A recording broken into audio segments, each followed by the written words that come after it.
House Bill number 6215, and for this purpose, I move that we also begin to consider the budget of PDEA, Madam Speaker. I so move. Is there any objection? Hearing none, the motion is approved. Majority Leader. Madam Speaker, I move that we recognize the gentleman from the party list Magdalo, Representative Gary Alejano, for his interpellation. The gentleman from party list Magdalo, Representative Gary Alejano, is recognized. Thank you, Madam Speaker. Distinguished sponsor, to my colleagues, magandang hapon po. I just would like to ask the sponsor if he's willing to take some questions from this representation. Definitely, Your Honor, Madam Speaker. Thank you, Mr. Sponsor. Itanong ko lang po kung ang PDEA at kasama po yung DDB ay nagkaroon po ng isang malalimang pag-aaral sa issue ng illegal drugs, ang causes nito at ano ang epekto sa ating society, kasama na dito yung mga appropriate solutions to the problem. Yes, Your Honor. As a matter of fact, the PDEA together with the DDB has crafted a handbook, and as well as there are on how to address this perilous concern, Your Honor. Thank you, Mr. Sponsor. Itanong ko lamang kung sino-sino ba ang nag-aral nito. Ito ba ay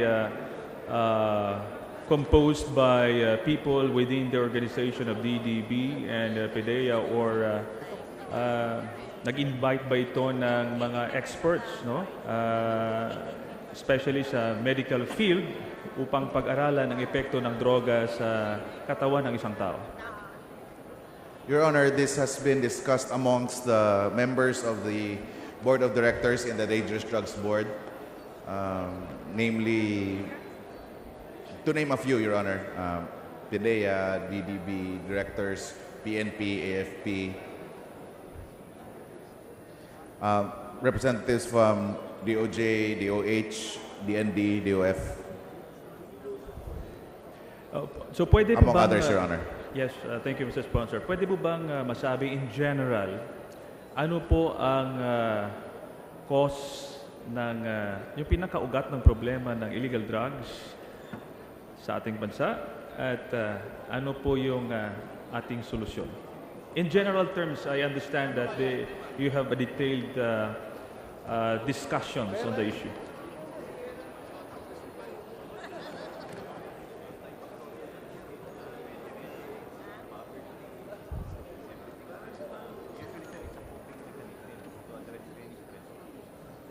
Well, Your Honor, there are numerous factors for why there is a drug problem. Maybe not just in the country, but in other countries as well. These reasons may include genetics, coping mechanisms, poverty, peers, peer pressure, Your Honor.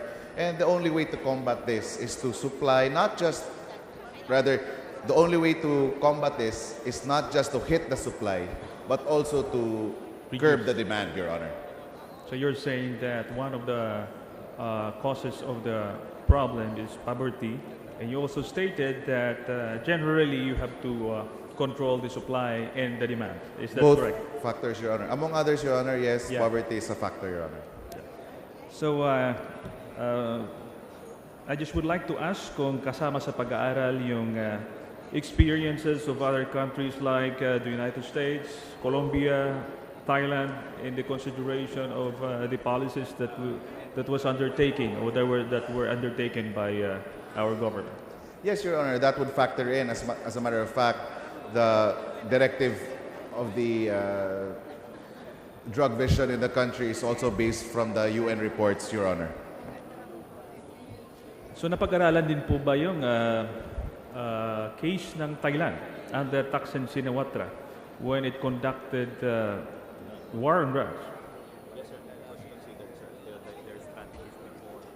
That is correct, Your Honor. The strategies, their missions, the details, all come into play with consideration, Your Honor. I believe pinag-aralan po dahil kung yung nakikita natin ngayon ay merong kahawig nung ginawa ng sa Thailand na kung saan ay involved yung mga equivalent na mga kapitan sa pagdedetermine ng mga users sa mga communities, and madugo din ang war on drugs sa Thailand. Is it correct, Madam Speaker and Mr. Sponsor, that in the findings of the military junta that ousted Thaksin Shinawatra, around 50% of the victims of this war on drugs are not at all related to drugs? That is on the record, Your Honor. That is correct. I just pointed out that issue because kung walang habas o tayong pumapatay, base lamang sa impormasyon na binibigay sa barangay officials, sa ating PDEA, sa ating PNP, hindi lamang collateral damage ang resulta, kundi pati na rin yung mga inosente na napagbintangan na involved sa droga ay madadamay. So I just mentioned that, Mr. Sponsor, Madam Speaker. In relation to this, former President Cesar Gaviria of Colombia, who battled drug kingpin Pablo Escobar, and he captured Pablo Escobar in 1993. Sinabi po niya, and I quote, that tough on drugs approach is an alluring one for politicians, given its popularity with the public. He also admitted that he was seduced by it.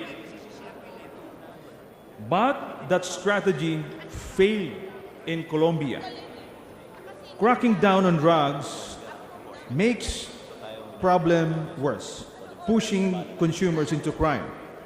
That war on drugs is essentially a war on people.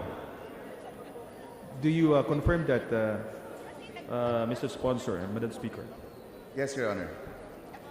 Narinig po natin dahil siya po ay nagbigay ng advice sa ating Pangulo na kung saan ay mura ang inabot ni former President Gaviera kay President Duterte na sinasabi, huwag kang makialam dito sa Pilipinas. Kaya ko naman tinanong itong mga bansang pinag-aaralan ho natin dahil hindi ho tayo first time na nagkaroon ng war on, hindi lang tayo ang first time na naglunsad ng war on drugs. And maganda pag-aralan yung karanasan ng ibang bansa dahil we are deemed to repeat their mistakes kung hindi natin papakinggan. Itong sinabi po ng ni Gaviera, furthermore, he recommended that the Philippines focus on number 1, rooting out corruption. Ako po ay nag-agree po dito dahil paano mo naman matatapos ang droga kung mismo ang people in government ay yung involved sa sistemang ito. At hindi rin natin ma-deny na sa loob mismo ng Philippine National Police ay maraming involved sa droga. So hinahayaan natin yung involved sa droga na siya ang mag-implement nitong war on drugs at sila rin ang mag-implement, mag-execute at pumapatay doon sa suspects. So magkaroon sana ng internal cleansing mo ng organization na nagpapatupad ditong war on drugs bago pa man tayo lumabas sa community, because otherwise, we're just empowering those in the first place involved in drug trade in the country. Would you agree, Mr. Sponsor, with the Speaker? Your Honor, that is why the campaign against drugs now is a comprehensive strategy specifically targeting not just the implementation of the drug campaign or the enforcement of the drug campaign, but also it targets prevention, treatment, control in a holistic, comprehensive strategy that will cater not just to the community, but also most specifically, Your Honor, to officials in the government, Your Honor.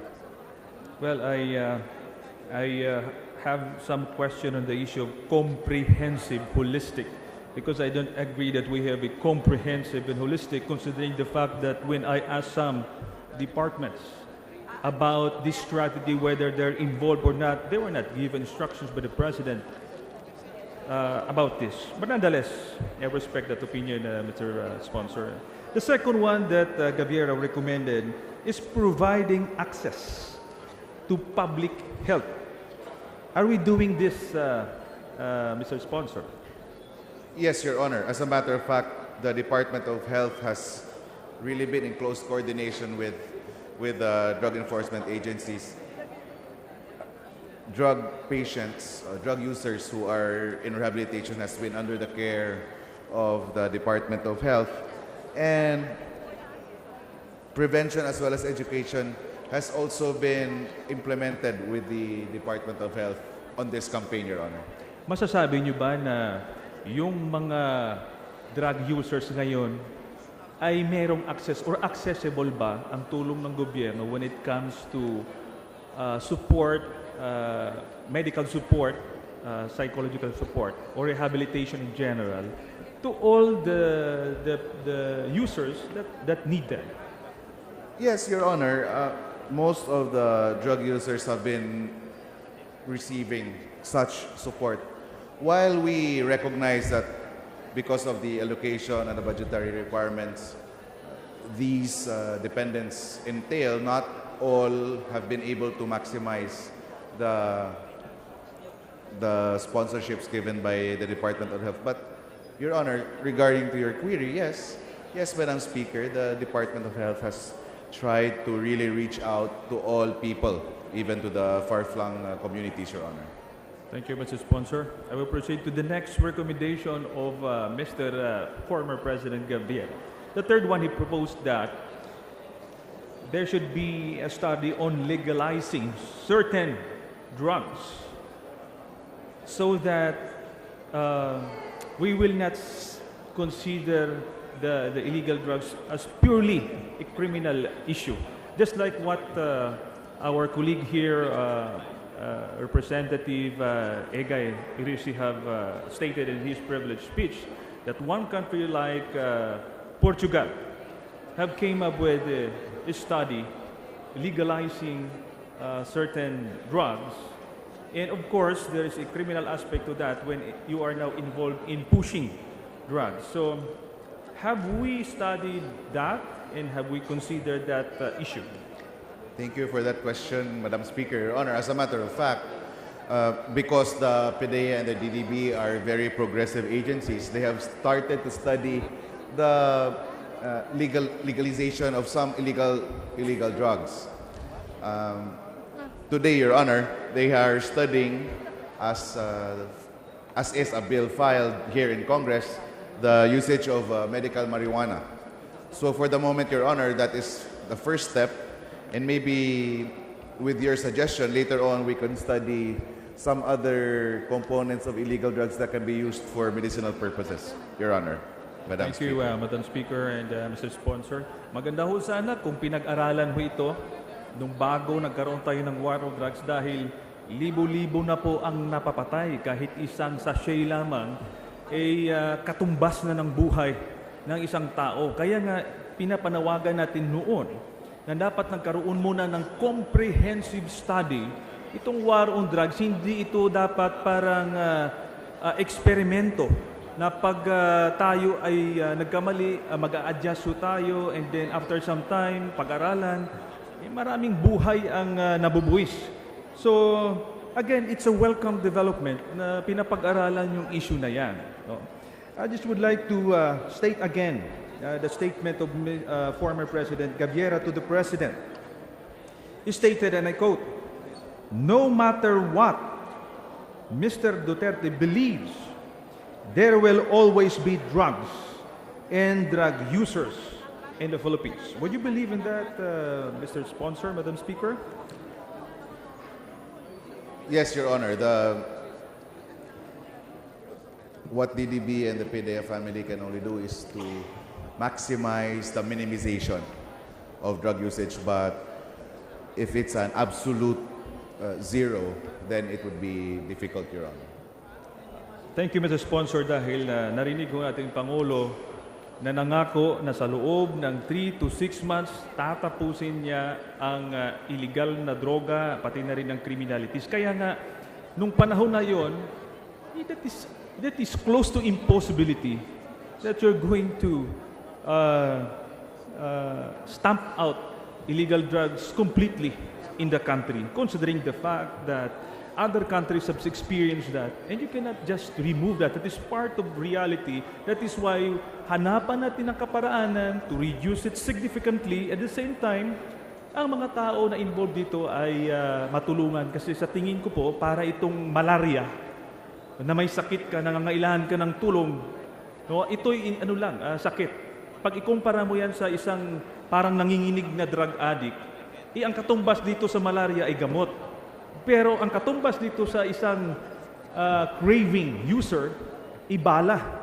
So medyo may disconnect ko tayo doon. No? So ang isang example, dahil alam mo ito ni President Duterte, nabanggit ko na kanina, na yung approach, yung tough war approach on drugs is very alluring to politicians kasi sikat ito no? So, let's take for example Davao. Sa Davao, matagal na pong may Davao Death Squad noong nakaupo pa yung presidente. At pag ikaw ay involved sa droga, expect mong magiging biktima ka. Pero after more than 2 decades, meron pa ring droga sa Davao. In fact, hindi lang maliit. Bulto-bulto pa. No? Sa Davao, at may namamatay sa Davao ng mga drug users at maraming nag-surrender sa Uplantokhang. That's a clear example that in spite of being tough on drugs, nandyan pa rin. So, bakit gagamitin mo yan sa buong bansa sa 3 to 6 months lang? So, I just would like to emphasize that, Mr. Sponsor and Madam Speaker, para mabigyan natin ng holistic approach ang isyong ito rather than killing, creating fear, and a solution that is primarily pushed by the President alone without too much participation of the concerned stakeholders. Would you comment on that, Mr. Yes, Sponsor? Your Honor. I think the President is just being ideal, Your Honor. In an ideal setting, he would want to eradicate the drug problem in the country within a certain time frame. But realistically, it's such a huge monster after all. We were only able to recognize the magnitude of the problem only when he assumed office. And that is why we were short in time, and the PDEA needed more time for it to be able to address the drug problem in the country. And the PDEA does, in fact, second your opinion, Your Honor, in that when we say it's a holistic approach, it cannot just be on the enforcement side, it cannot just be on the arrest side. But also, we also need to really address prevention, like education. We also need to address former drug dependents with the treatment and how to reintegrate them into the society. We also need to address the elimination of the suppliers coming from abroad as well as within the islands. And so, Your Honor, Madam Speaker, because of this approach, because of this strategy, it is not just a one-eyed approach that the department is targeting, but rather, that is why I said earlier that this is now a holistic approach, because right from the education side, from the schools, to implementation, to prevention, rehabilitation of the drug dependence, Your Honor, until up to the cure. And because this is a holistic approach, it does not entail only the PDEA, but rather PDEA and DDB to be the lead drug agencies, but also it invites other agencies from government, DOH, the SWD, PNP, AFP, and the rest, Your Honor, to be involved against the drug war. Thank you, Mr. Sponsor. It's unfortunate that thousands of lives have been lost, but again, it is still a welcome development. I will go to my next topic, Mr. Sponsor, Madam Speaker. I just would like to ask kung meron ba tayong regular na scientific survey in the country so that we will know exactly kung anong data ng problema ng illegal na droga sa ating bansa. According to the board led by the DDB, Your Honor, they said that a survey should be done every 3 years. Last survey, scientific in nature, has been made in 2015. So we expect that by next year, Your Honor, there should be a better scientific survey that should address or at least show us on how the drug campaign has addressed the issue in our country, Your Honor. Is it correct, Mr. Sponsor, that according to that survey, only around 1.8 million are users in the country? Last 2015, Your Honor, the survey mentioned 1.8 million identified drug users based on that survey, sir. However, based on intel reports and data gathering agencies all over the country for the past year and for this year, it has pegged it to be having the country having almost 4 million users, Your Honor.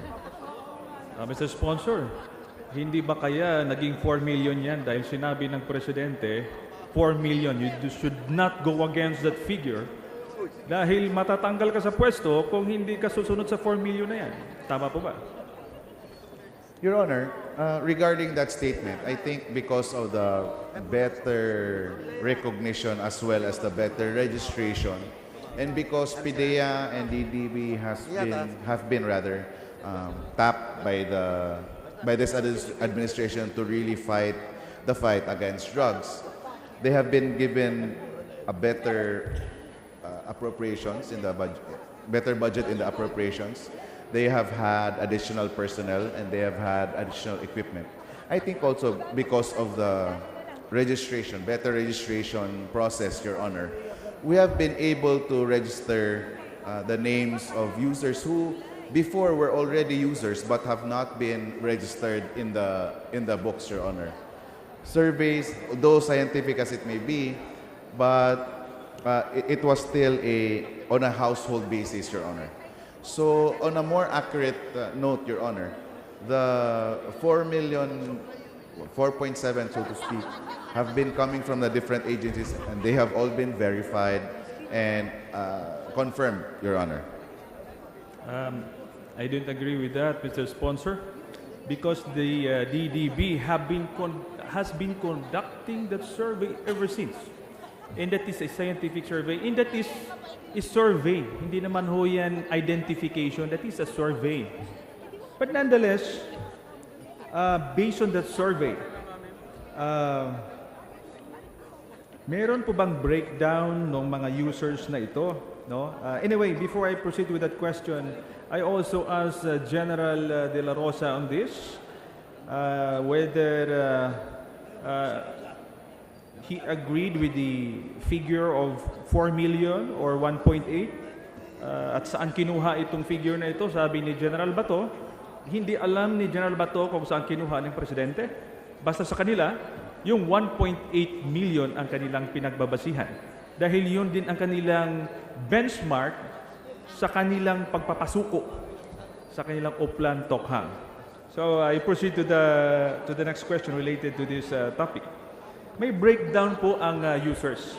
Would you agree that maybe less than 10% of the total population could be considered as heavy users that need inpatient rehabilitation? Your Honor, based on scientific data and research, only 1% of the total number of users need in-house treatment. In-house treatment, Your Honor.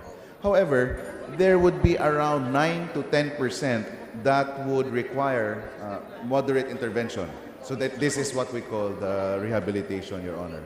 Of the rest of the population that is involved in drugs, so have been using drugs, Your Honor, they are included in the community-based program, Your Honor. So pag sinabi po natin, Mr. Sponsor, na heavy users, ito na yung parang wala na sa sarili. No? Parang ginagapos na kailangan na natin itong dalhin sa rehabilitation center, kailangan na itong i-confine dahil parang ang term natin yan, parang zombie na wala sa sarili. Is that a correct description of heavy users, Mr. Sponsor? That Madam is Speaker? correct, Your Honor. Heavy users have been described to be consuming more than 0.04 grams 2 to 3 times a week. And they have comorbid conditions already, Your Honor. That is correct, Your Honor. Thank you, Mr. Sponsor, Madam Speaker. It is stated also in that report that certain percent of that population uses shabu, and on the other hand, a big part of that, in fact, uses cannabis or marijuana. Is that correct, Mr. Sponsor, Madam Speaker? Yes, Your Honor. As to be precise, Your Honor, around 94% of the users use methamphetamine, Your Honor. The rest use marijuana, ecstasy, cocaine, among others, Your Honor. Can you please repeat the figure? As far as I remember it, there are more than 50% of those population that are using cannabis, much more than those users using shabu.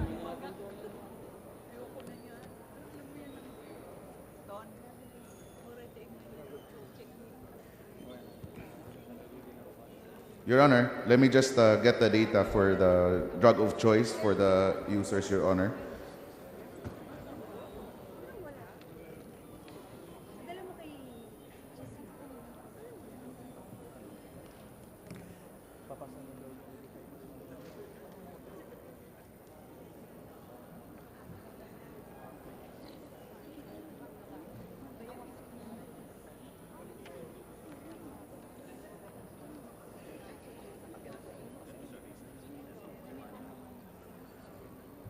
Your Honor, Madam Speaker, let me cross out the earlier statement I made.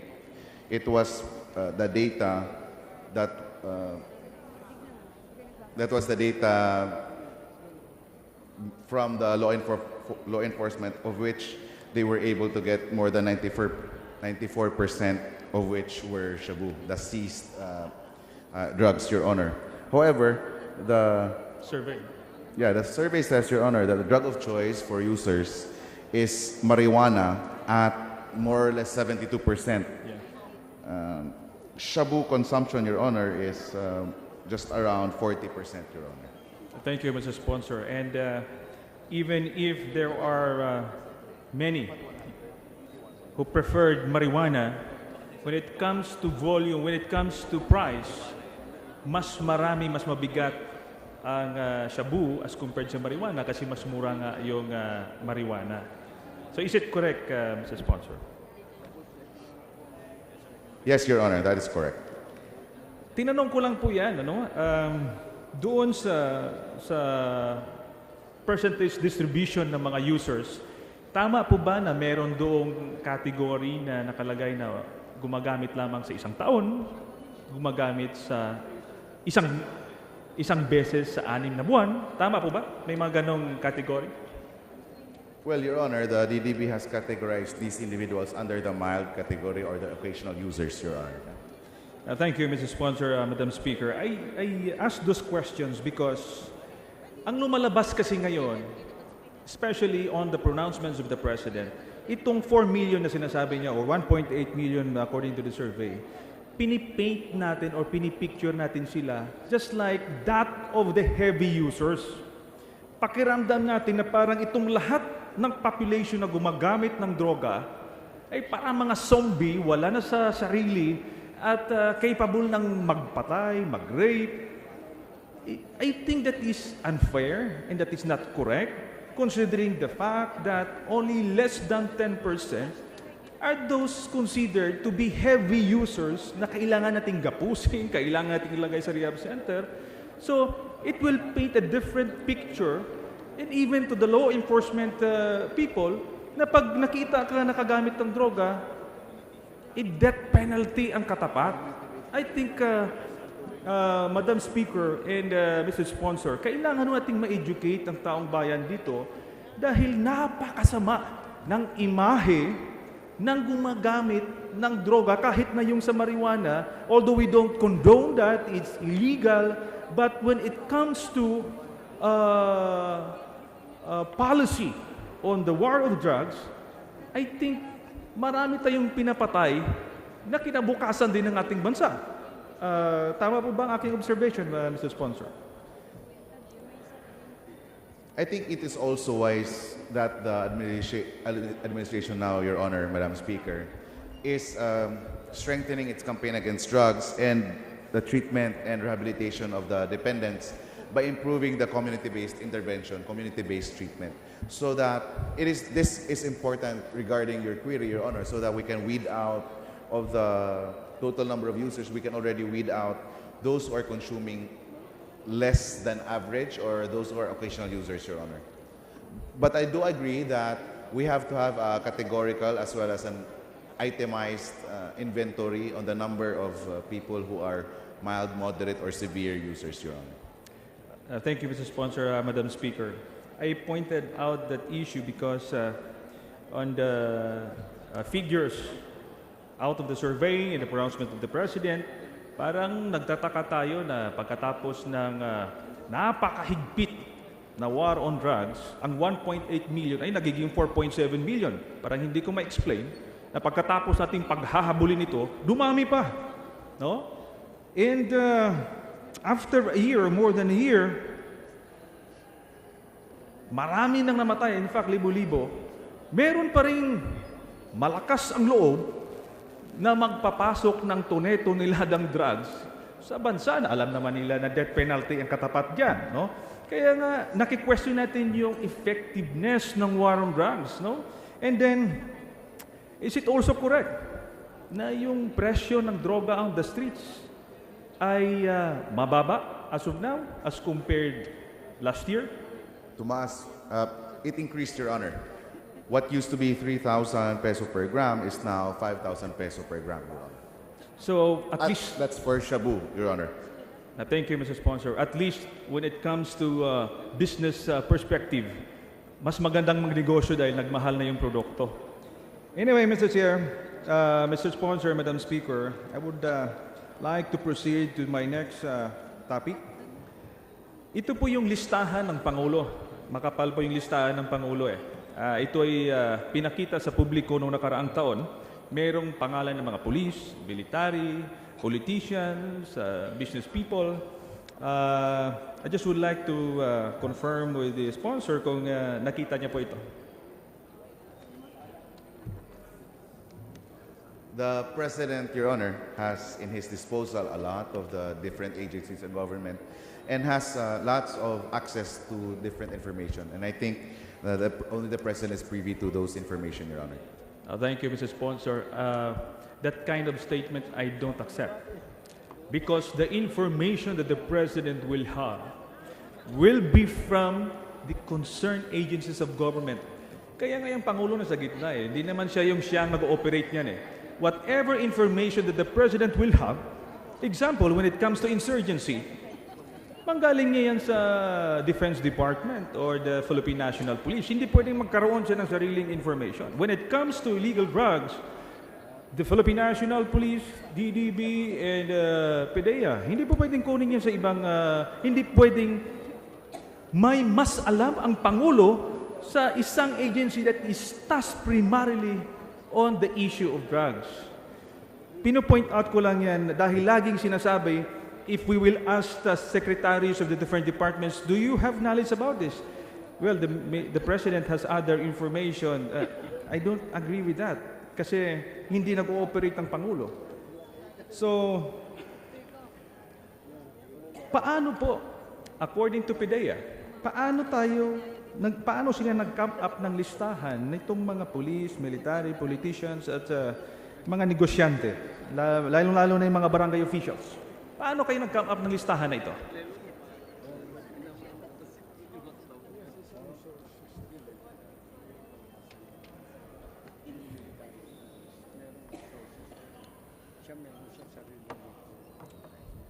Your Honor,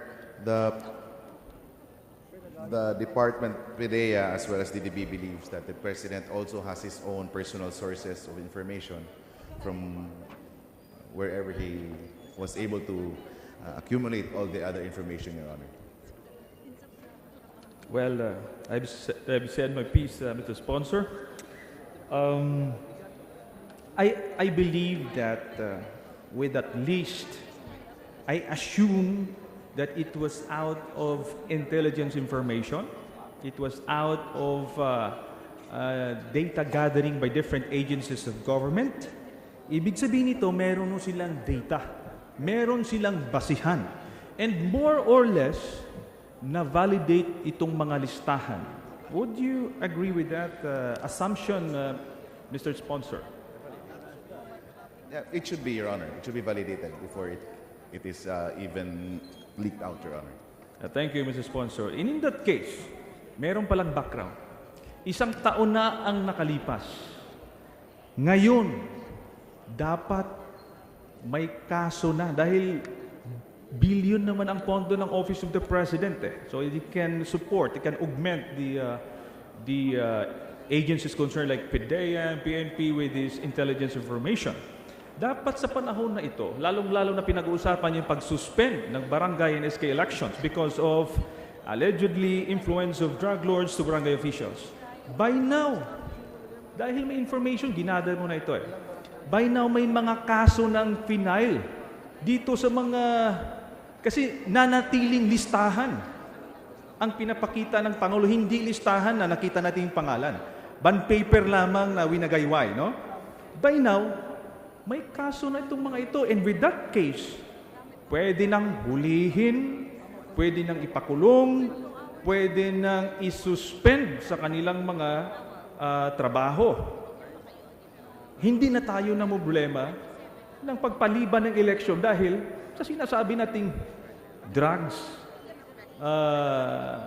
influence on these barangay officials. Mr. Sponsor. Your Honor, as of today, the current state of the drug affectation in the barangay, almost 60% of the barangays, of the 42,000 barangays in the country, are still affected with drugs. Of the a little more than 40% which have been validated and confirmed, these have been cleared as drug-free barangays, Your Honor. For the as of PDEA, Your Honor, as of August 2017, out of the 42,036 barangays in the country, only 3,249 have been totally cleared of drugs, Your Honor. Meaning to say, these are around 7.73% only of the barangay in the country have been drug-free, Your Honor.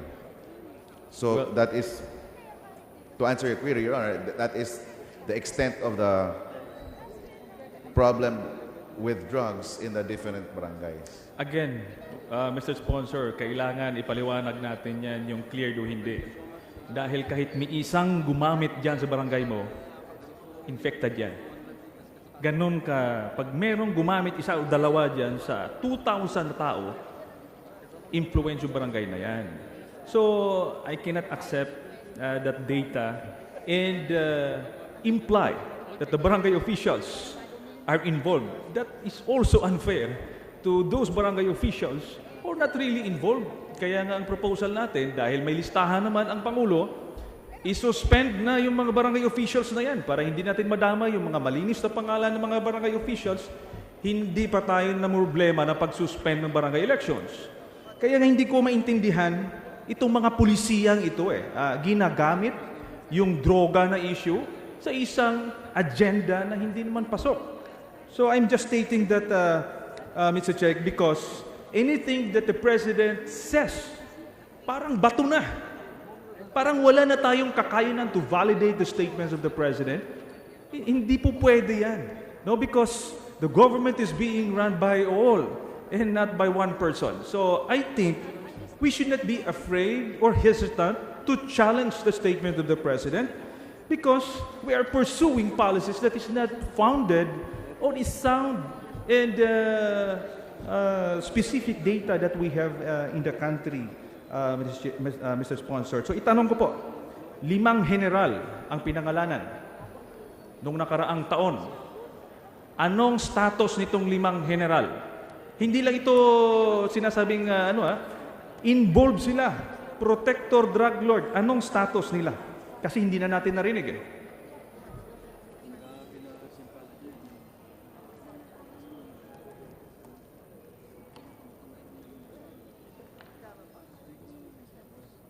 Your Honor, regarding the 5 generals mentioned earlier in the drug campaign, investigation is ongoing, and we rest assured the honorable gentleman that the agencies involved are looking closely and really coordinating with all the other agencies with the investigation, Your Honor. Isang taon na po mahigit, Mr. Sponsor. Kung investigation pa rin, baka may problema ho tayo dyan. No? Kasi nabitay na ho sila publicly. I am not saying that they are not guilty. I'm not saying that they are guilty. Pero binitayhan na natin ho sila sa publiko. Example po, kayo Mr. Sponsor, pag sinabi ni President, Representative Blanete is involved in drugs, ang hirap linisin yun. Talagang bitay ka na sa publiko. Parang death warrant din yan. Tapos na rin ang political career mo. Parang ganon, no? So, is it not unfair also for those that will be named or have been named na ilabas ang pangalan mo in public kung wala ka namang kaso hanggang ngayon, 1 taon na? Again, hindi ibig sabihin na wala hong budget ang ating gobyerno. Doon pa lang sa intelligence fund ng Pangulo, in this 2017, 2.6 billion. It is impossible na hindi natin mahanapan ng butas yan. By now, dapat nakulong na yung mga yon if they're really guilty. So, Mr. Sponsor, I'm just stating that. Thank you, Your Honor. Of course, Your Honor, the agencies involved have been closely monitoring the personalities mentioned. But as of the moment, Your Honor,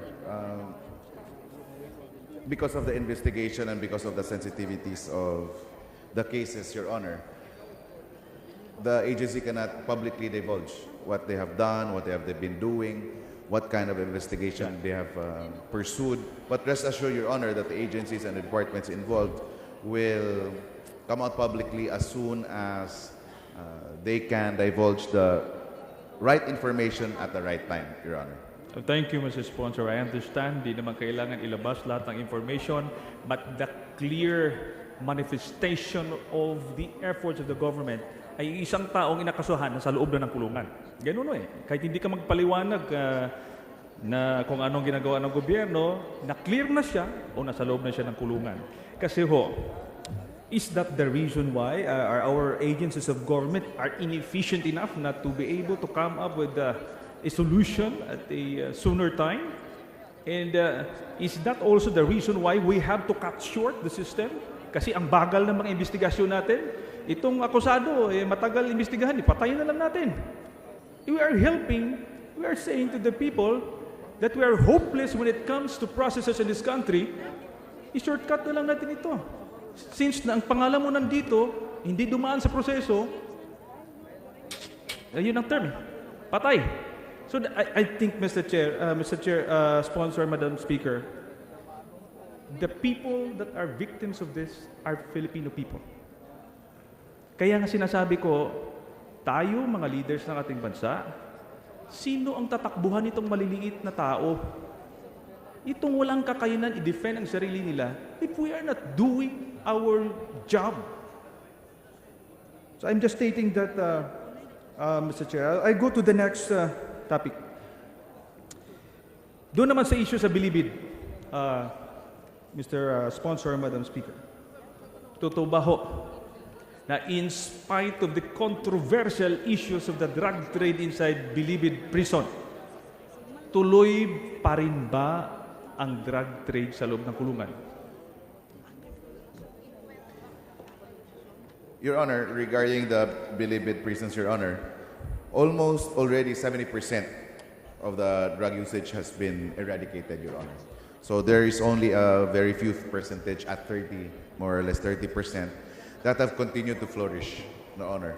Still, the agency is hell-bent on really targeting these individuals so that the drug problem may be eradicated inside Bilibid, Your Honor. Mr. Sponsor, I would like to clarify that when you say drug trade in Bilibid Prison, dalawa po yan. Isa, nagbebenta sa loob ng kulungan. Ang pangalawa ay nagbebenta sa labas. So dalawa po yan. When you say 70% ng droga o drug trade ay napigil na, sa loob ng kulungan ba yan ang bentahan o yung sa labas? Kasi ang malaki, ang nasa labas, they're just facilitating the drug operation using the protection of Bilibid Prison.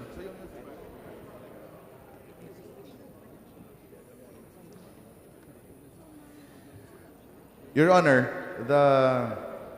the agency counted usage as in a particular term. They want to articulate usage as well as those who are selling as drug transactions. The figure I said earlier is defined under drug transactions, so whether it's usage or whether it's selling drugs. In Bilibid, Your Honor, it's transaction because most of the drugs that they talk about rather in Bilibid are sold outside, and only a very few percent of those transactions is the actual usage by the inmates, Your Honor.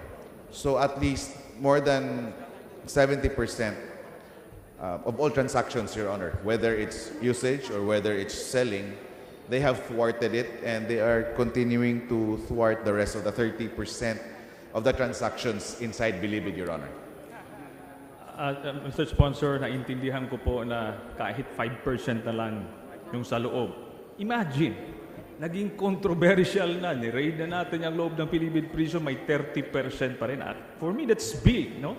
Pero when you compare the drug trade outside and inside, sisiw lang ang sa loob. Gramo-gramo consumption lang yan ng mga inmates, no? Ang malaking issue dito, yung sa labas. And an inmate or a drug lord inside Bilibid Prison would be able to continue his drug trade if he has communication equipment to facilitate the drug trade. Ngayon, pagkatapos ng issue na ito, I was receiving reports na itong mga drug lords na ito ay naglalakad lang doon sa kulungan, merong cellphone, may internet, hawak-hawak. Paano mo masabi niya natigil yung droga? Dahil sila, lalong-lalo na yung nag-testify against Senator De Lima. And I've heard that they cannot just control them or demand from them because otherwise babaligtad tong mga ito. So is it true? Because I have information inside sa loob mismo ng Bilibid Prison na parang sila yung hari doon at hindi mo matanggalan ng cellphone. Your Honor, the Director General as well as the Secretary for DDB, they have both been aware that there are reports about these happenings, and that is why they are coordinating closely and really fighting for this, Your Honor, so that the DOJ and its stewardship can really implement the law much more properly. Just so you know, Your Honor, a lot of the big fishes also were involved inside the Bilibid transactions, one of which was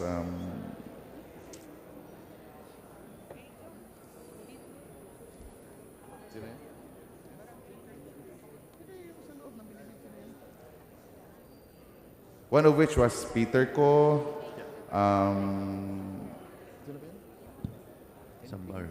Entingsi, to name a few, Your Honor. These were drug personalities inside the Bilibid, and they have been continuing with the drug transactions. While they are inside, they are selling their goods outside, Your Honor. They have been thwarted, they have been arrested, and they have been neutralized as of today, Your Honor. Thank you, Mr. Sponsor. Meron lang po akong information na ibigay po, and I would like to get the reaction of PDEA. In this first and second quarter of the year, merong NBP or DOJ officials pumasok sa loob ng kulungan ng NBP, and they gathered all these drug lords and they demanded 100 to 200 million pesos, and including 100 kilos of shabu. And I heard na sabi nitong drug lord, bakit kailangan nyo pa sa amin ng shabu? Pwede bang cash na lang kasi mahirap magpasok ng shabu sa kulungan. Kung pwede ba cash na lang? So I'm just sharing this information, Mr. Sponsor and Madam Speaker. Kaya nga merong mga na-raid na mga laboratories. Ang dalawa ang scheme. Itimbre yung mga laboratory that is not really functioning in order to accredit that to the accomplishment of the war on drugs. Pero yung the one that is really functioning, yung totoo, ay hindi po nare-raid. And that's the reason why we still have drugs on the streets. So I just would like to get that information because reaction, because I received that information, sa loob ng kulungan mismo, merong arrangement na ganon. So, I would like to get the reaction. Your Honor, Madam Speaker, and that is why, thank you for the information you presented, Your Honor. That is why PDEA is really aggressively fighting the war against drugs, whether it be a dormant or an active factory, may it be a laboratory that is small scale or big scale, as long as it is illegal drug related, Your Honor, PDEA will really fight against these people and against this issue, Your Honor. Thank you, Mr. Sponsor, Madam Speaker. Yung bilibid na yan ay nagamit na yan ng matindi sa propaganda at saka sa politika. Pero up to now, yung taong bayan ay naniwala ng isang information, pero ang katotohanan ay hindi pa talaga lumabas.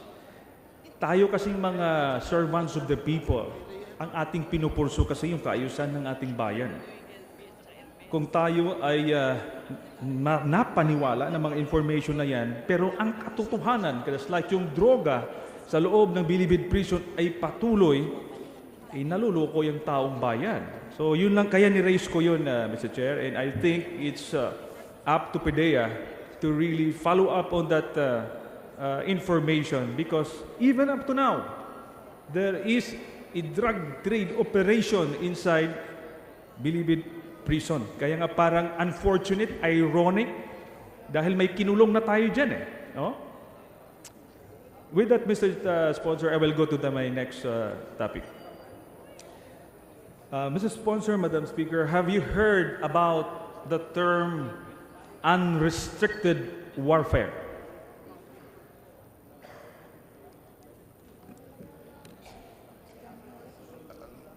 No, Your Honor. This representation haven't heard about that term mentioned. Nabanggit ko po yung unrestricted warfare. Ibig sabihin itong warfare na ito ay hindi ito traditional warfare.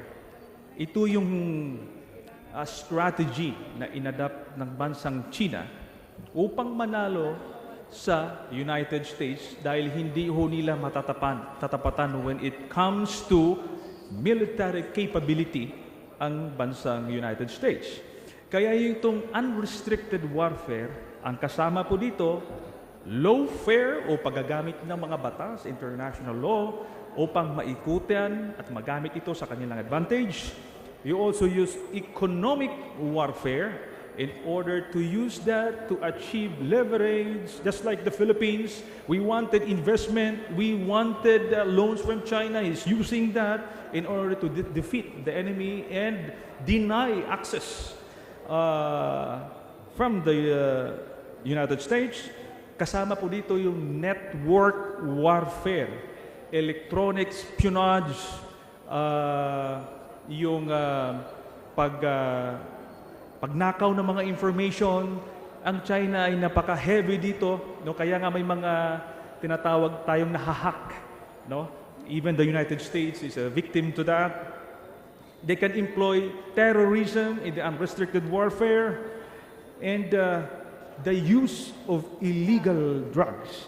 Kaya sinabi ko itong unrestricted because the government of China would not admit to that. That is something under that they use without admitting in public. Now, punta po tayo sa illegal drugs. Tama po ba ang information na yung bulto na droga ay nanggagaling sa bansang China?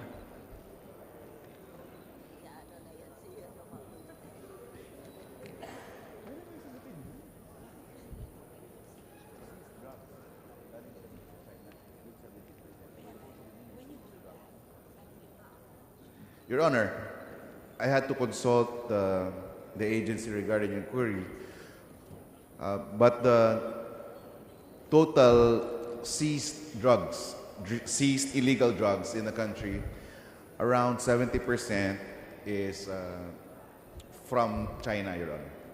Thank you, Mr. Sponsor. Binabalidate ko lang ho yan dahil sa mga hearings ho natin with PDEA, with DDB, PNP, sinasabi po nila na galing sa China. But of course, the other sources like Taiwan, like North Korea, lahat naman ho halos raw materials ay nagaling sa China. Again, they use these illegal drugs in order to destroy the population of their target states, to destroy the will to fight of the citizens of the target states, and they consider this is a reverse opium war. Kasi naging biktima po yung China ng opium eh. They were drugged with opium. And hindi nila makalimutan ito, kaya nga death penalty ang illegal drugs sa China. Ngayon ho, in relation to this, kaya nga ho, itong 6.4 billion worth of shabu came from China. And tinimbre po ito ng bansang China. Ang sa akin lang po bakit hindi nyo hulihin mismo sa China? Bakit papasukin mo pa dito at itimbre na nandito na? I-portion lamang ang tinitimbre ho nila. That is only portion. And mag-agree ba ho ang PDEA na hindi lamang sa ating porous borders dumadaan ang illegal drugs or the precursors to illegal drugs, kundi mismo sa ating mga pantalan? Ports, Your Honor. Ports, yes. That may be an avenue where not just the final product, not just the final drugs, but also precursors pass through, Your Honor. Thank you, Mr. Sponsor, because according to the investigation with the Bureau of Customs, only 16% of the container vans go through the scanner or the X-ray. And considering the fact that also, yung 16% na yan na in-X-ray, malabo pa yung kuha. Ang itim, hindi mo nga malaman kung anong laman nun eh. So in effect, 100% of the goods or merchandises coming from outside of the country going in the Philippines ay halos hindi natin nai-inspect except kung physical natin nabuksan yan.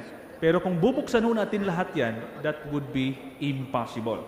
Now, ano po ang additional information ng PDEA when it comes to the 18 other crates that were not seized by the customs in PDEA? Dahil out of 23 crates, 5 lang ang nahuli na naglalaman ng 6.4 billion worth of shabu.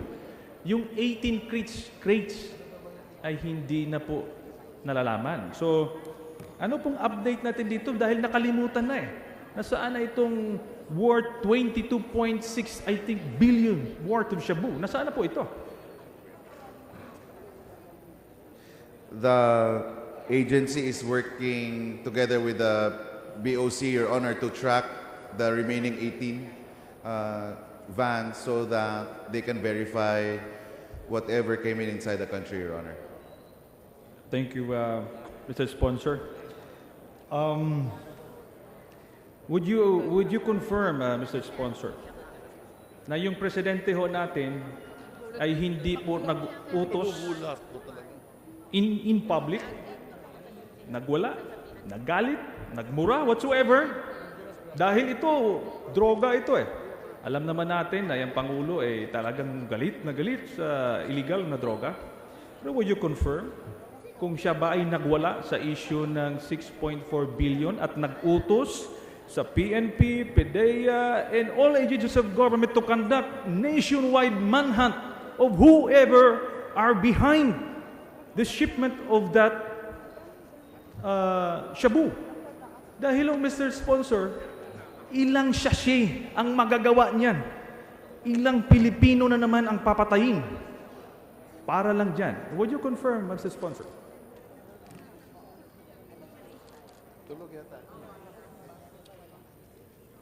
Your Honor, Madam Speaker, I think this representation was asleep during that time, if ever there was an emotions made by the President regarding that. I could not comment, Your Honor. I may have been asleep, Your Honor. Forgive me for that, Your Honor. Thank you, Mr. Sponsor.